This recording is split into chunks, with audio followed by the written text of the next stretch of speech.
parto da qua, cosa vado? Come si sono messi da Oh, è un mese che stanno a Palazzo di Grillo, che stanno a fare 2 coglioni così, ci hanno salutato, fino a qua ci hanno fatto arrivare, oh. Fino a proprio che non c'hai... La cosa che non capisco io, prima era l'antico, ma manco non se metteva a fare la sta.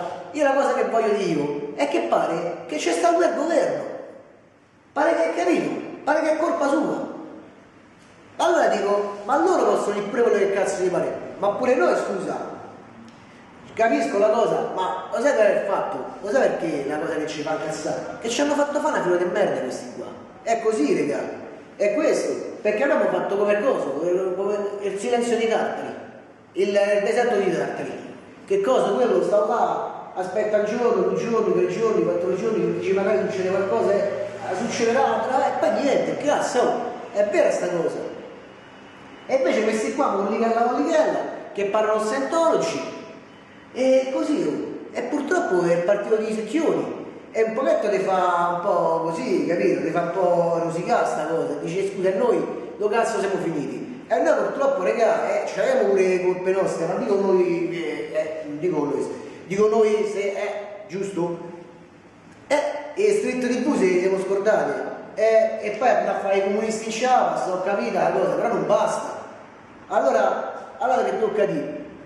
Io dico, invece di guardare il dito, invece di guardare il dito medio, va a fare culo di quell'altro, ma guardava la luna, no? Perché che è il nemico nostro? Sono noi i magnascheri, sono i padroni, quelli mi fanno paura veramente. Ma dicono, ci fanno il PTL, è passato, è finito, ci sa più niente, la Lega, basta. Ma che cazzo stanno a dire? Ma che questi se ne vanno così? Ma questa è una favoletta che ci vanno a raccontare. A me la cosa che mi fa paura è che mo è uscita fuori, oh. E perché dove esce fuori? La cosa, la Confindustria. E il nuovo PDL, la Confindustria, con coso, con Montezemolo. Ma questi mi fanno paura. Lui può essere il vero Bruscolone bis, no quest'altri. No Mollichella, avete capito? E dici, allora che fai? Sei costretto con Mollichella? Io spero che ne venga qualcun altro, oh regà, oh, porca puttana, o ce vado io, o ce vai te, o ce deve andare, è così per forza, oppure voti, è un altro discorso.